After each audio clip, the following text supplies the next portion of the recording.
My name's Michael, and for almost 3 years, I believe I had everything figured out with Alice. She was unlike anyone I'd ever known, sharp, always a few steps ahead, and impossibly quick-witted. We met at a tech conference in Denver. She was handling PR for a scrappy startup. I was deep in the weeds of network security. I liked how direct she was. She liked how calm I stayed when things went sideways. We weren't perfect, but we clicked. We built a life that looked solid from the outside. A decent apartment, stable jobs, regular date nights, weekend getaways, and dinner parties where friends would toast to us like we were some kind of power couple. But underneath that polished surface, cracks were always forming. Alice had a way of dodging anything that touched on her past. Mention her ex, Jonah, and she'd shut down, brushing it off with a smirk. "He's irrelevant," she told me once, flicking her hand like she was swatting a fly. I let it go. Maybe I shouldn't have. There were warning signs. Late nights, she said, were for work, coming home smelling like cocktails and department store perfume. I tried not to dwell on it. Didn't want to turn into the paranoid guy who second-guessed everything. We'd even double-dated with friends like Jason and Leah, all smiles and inside jokes. Jason would raise his glass to power couples, and I'd raise mine too, swallowing the doubt. Then one day, Alice suggested a trip to Portugal. "We've been pushing too hard," she said. "Let's just escape for a while." It sounded like exactly what we needed. I booked the flights that night, thinking maybe it would be the fresh start we've been craving. When we landed in Lisbon, it felt like stepping into a postcard, winding cobbled streets, roasted chestnuts in the air, music from street corners. Alice lit up in a way I hadn't seen in months. She tugged me from alley to alley, camera always in hand. We rode the yellow trams, ate grilled sardines by the water, stayed up too late sipping wine and laughing like we used to. For a while, I let myself believe the worst was behind us, but it didn't last. A few days in, we were having coffee outside a little place near Alfama when her phone buzzed. She looked at it, smiled to herself, then quickly typed out a reply. "Work?" I asked casually. "Yeah," she said, flipping the screen face down. Later, as we got ready for a concert, I caught her texting again, half dressed in front of the mirror, deliberately tilting the screen away from me. "Who are you messaging?" I asked. She laughed, too light, too staged. "Don't be jealous, Michael. It's just work." But her eyes kept flicking to her phone all evening, checking it under the table like it was something precious. That night, lying next to her in bed, I stared at the ceiling while she slept with her phone clutched in her hand like it might disappear. I didn't have solid proof, but my gut already knew. I just wasn't ready to admit it. The next morning, she was already up and dressed before I even opened my eyes, brushing her hair, humming like nothing was wrong. "I'm going to check out that art district," she said. "You rest. You look exhausted. Want some company?" I asked, watching her closely. She laughed again. "You hate art galleries. I'll be quick." She kissed my forehead like I was a sleepy kid and walked out the door. As soon as it shut behind her, I grabbed my phone. Before we left for Portugal, she convinced me to install a location-sharing app. "For safety," she'd said. I opened it now and watched her move, not toward the art district, but toward the waterfront. I hesitated only a few seconds before pulling on my sneakers and heading out. The tram ride dragged, every bump tightening the knot in my stomach. When I got close, I ducked into a souvenir shop and checked again. She'd stopped at a small dockside cafe. I crossed the street carefully and spotted her right away. She was sitting outside, leaning in close to a man with sun-bleached hair and a weathered leather jacket. They were laughing. She touched his wrist like it was the most natural thing in the world. I didn't even need a second glance. I knew him, Jonah, the man who was supposed to be history. They were so wrapped up in their little moment that they didn't see me.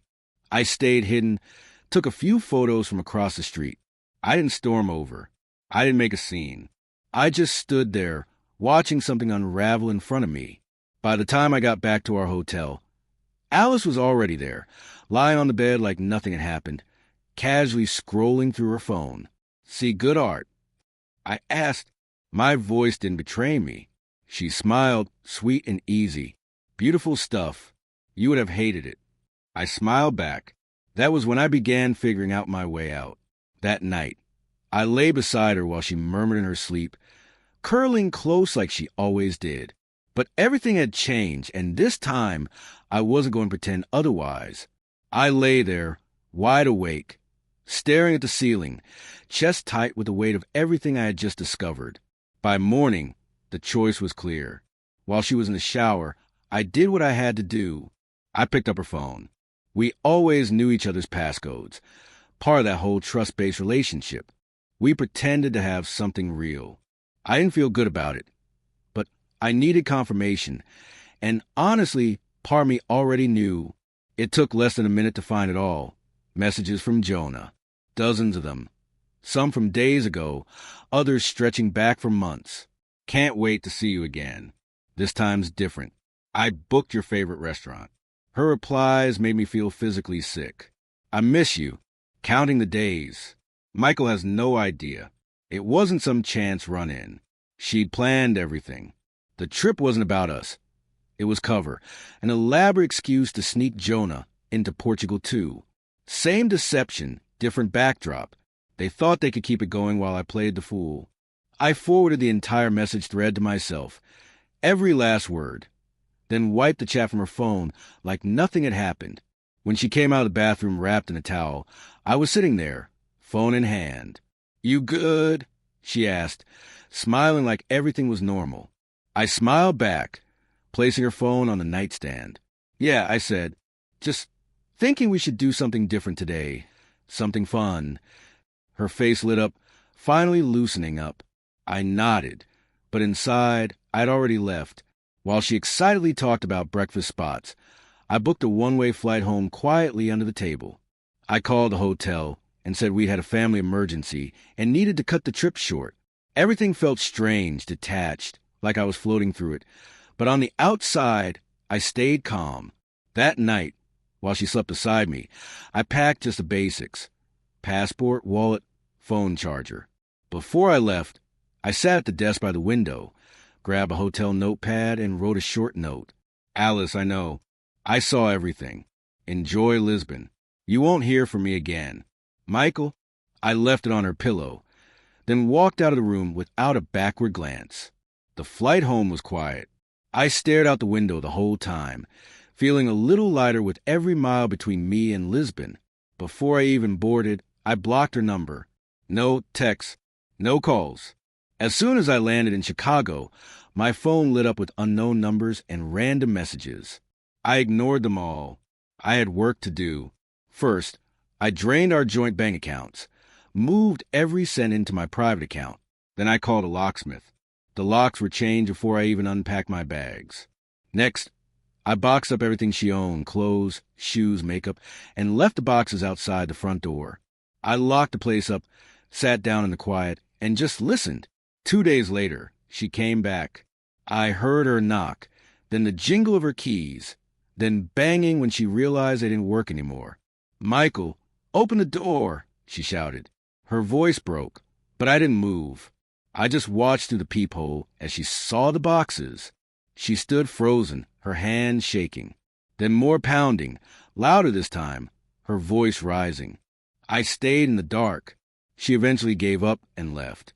The next morning, Jason called. "Dude," he said, skipping the pleasantries, "what the hell happened in Portugal? What did Alice tell you?" I asked, watching the sky through the window. "Said you had a huge fight and just left. She's crying to Leah, posting weird stuff online. It's messy." I almost laughed. She left out the part where she flew halfway around the world to cheat on me. I sent him the screenshots, all of them. A minute later, he texted back, "Jesus Christ." Word spread quickly. Leah, Jason, a few others stepped back from Alice. Some apologized to me. Others just stopped talking to her, without saying anything. I wasn't mad. I was just tired. But Alice didn't stop. She posted cryptic quotes about heartbreak, betrayal, narcissists.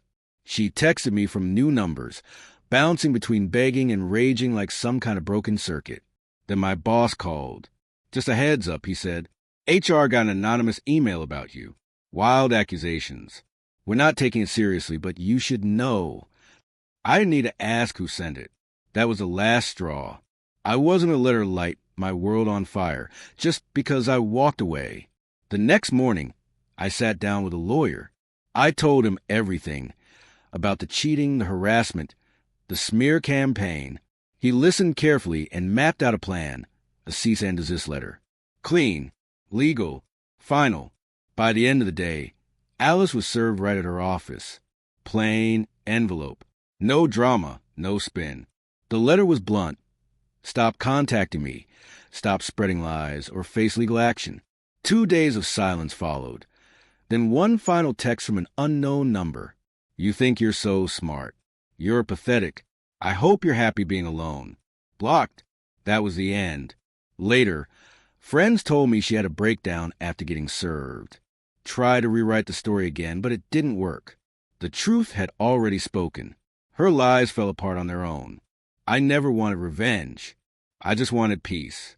And I found it not by hurting her, but by removing her from my life.